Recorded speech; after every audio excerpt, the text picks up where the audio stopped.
ચૈતર વસાવાની જામીન અરજી પર 5 ઓગસ્ટના રોજ સુનાવણી હાથ ધરવામાં આવશે। ગુજરાત હાઈકોર્ટની અંદર ચૈતર વસાવાના જામીન અરજી પર સુનાવણી હાથ ધરવામાં આવશે કે ચૈતર વસાવાના વકીલ અને સામે પક્ષ સરકારી વકીલ આ બંને પક્ષે ધારદાર દલીલો થવાની છે। 5 ઓગસ્ટના રોજ જે દલીલો થશે દલીલો પર પૂરેપૂરી ધ્યાન નજર એ ડેડિયાપાડાના લોકો અને આમ આદમી પાર્ટીના લોકોનું પણ હશે। આમ આદમી પાર્ટીના નેતાઓને એવી આશા તો છે જ કે તેમના જામીન મંજૂર થાય, પરંતુ એક વાત નક્કી છે કે પહેલી સુનાવણી દરમિયાન લગભગ ક્યાંક એ જામીન મંજૂર ન થાય, બીજી અથવા ત્રીજી સુનાવણી દરમિયાન ક્યાંક કેટલીક શક્યતાઓ દેખાઈ રહી છે।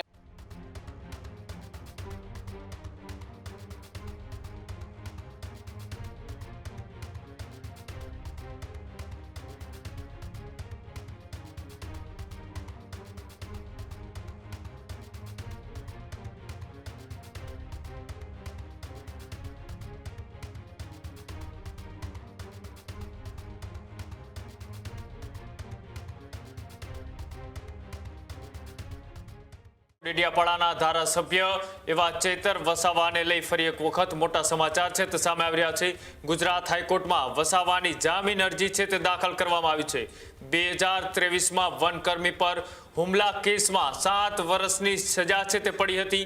વડોદરા સેન્ટ્રલ જેલમાં બંધ ધારાસભ્યને લઈ આ મોટા સમાચાર કે જેમાં આગામી 5 ઓગસ્ટના રોજ ગુજરાત હાઈકોર્ટમાં તેઓની જે જામીન અરજી છે તેની ઉપર સુનાવણી હાથ ધરાશે।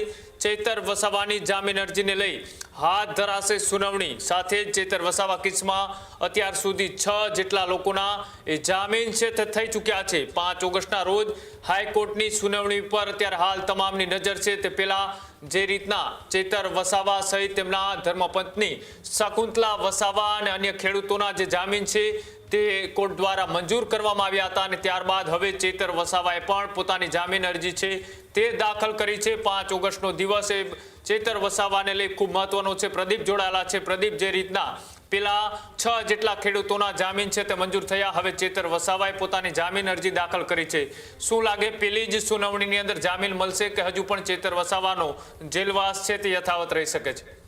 બિલકુલ કૃણાલ, ચૈતર વસાવા કે જેઓ ડેડિયાપાડાના ધારાસભ્ય છે અને એક ચૂંટાયેલા પ્રતિનિધિને જ્યારે 7 વર્ષની સજા એ નર્મદા સેશન્સ કોર્ટ દ્વારા આપવામાં આવી હતી ત્યારથી આખા ગુજરાતની અંદર ચર્ચાનો વિષય બન્યો હતો કે આમ આદમી પાર્ટીના ધારાસભ્ય ચૈતર વસાવાને 7 વર્ષની સજા પડી છે।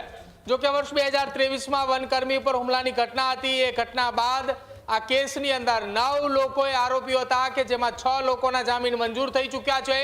બચેલા 4 માના ચૈતર વસાવાની જામીન અરજી પર 5 ઓગસ્ટના રોજ સુનાવણી હાથ ધરવામાં આવશે। એટલે કે આજથી જ બરોબર 8 દિવસ બાદ ગુજરાત હાઈકોર્ટની અંદર ચૈતર વસાવાના જામીન અરજી પર સુનાવણી હાથ ધરવામાં આવશે। જો કે શકુંતલા વસાવાના જામીન મંજૂર થયા હતા અને એ મંજૂર થયેલા જામીનની જો વાત કરવામાં આવે તો લગભગ 5 વખત સુનાવણી હાથ ધરવામાં આવી હતી ત્યારે તેમના જામીન મંજૂર થયા હતા અને ક્યાંક ચૈતર વસાવાના કેસમાં પણ એવી જ શક્યતાઓ વ્યક્ત કરવામાં આવી રહી છે કે ચૈતર વસાવાના વકીલ અને સામે પક્ષ સરકારી વકીલ આ બંને પક્ષે ધારદાર દલીલો થવાની છે, કેમ કે કથિત રીતે ફાયરિંગ થયાના આરોપો ધારાસભ્ય ચૈતર વસાવા પર લાગ્યા હતા અને એ આરોપોની વચ્ચે એક ષડયંત્રપૂર્વક આખું આ કાવતરું રચ્યું હોવાની પણ આરોપે તેમના ઉપર લાગ્યા હતા। આ કેસના મુખ્ય આરોપી તેઓ પોતે હોવાની વાત છે અને તેને લઈને હવે જે 5 ઓગસ્ટના રોજ જે દલીલો થશે દલીલો પર પૂરેપૂરી ધ્યાન નજર એ ડેડિયાપાડાના લોકો અને આમ આદમી પાર્ટીના લોકોનું પણ હશે, કેમ કે શકુંતલા વસાવાના કેસની અંદર 5 વખત સુનાવણીઓ એટલા માટે થઈ હતી કે પહેલી 2 વખતની સુનાવણીઓમાં આ કેસની હકીકત શું હતી, ઘટના કેવી રીતે બની હતી એ જાણવામાં આવી હતી। જો કે હવે આ કેસની અંદર કોનો શું રોલ હતો એ કોર્ટ સમક્ષ ભૂતકાળમાં રજૂઆતો થઈ ચૂકી છે, તો ચૈતર વસાવાનો શું રોલ છે એ કોર્ટ જાણી રહ્યું છે। બસ હવે આ કેસની સુનાવણી જે હાથ ધરવામાં આવશે એ 5 તારીખના રોજ સુનાવણી દરમિયાન સરકારી વકીલ અને સાથે જ ચૈતર વસાવાના વકીલ તરફથી શું દલીલો કરવામાં આવે છે તેના ઉપર નજર રહેશે। ક્યાંક આમ આદમી પાર્ટીના નેતાઓને એવી આશા તો છે જ કે તેમના જામીન મંજૂર થાય, પરંતુ એક વાત નક્કી છે કે પહેલી સુનાવણી દરમિયાન લગભગ ક્યાંક એ જામીન મંજૂર ન થાય, બીજી અથવા ત્રીજી સુનાવણી દરમિયાન ક્યાંક કેટલીક શક્યતાઓ દેખાઈ રહી છે। હવે જોવાની રહેશે કે શક્યતાઓ કયા મુદ્દાઓ આધારિત દેખાશે।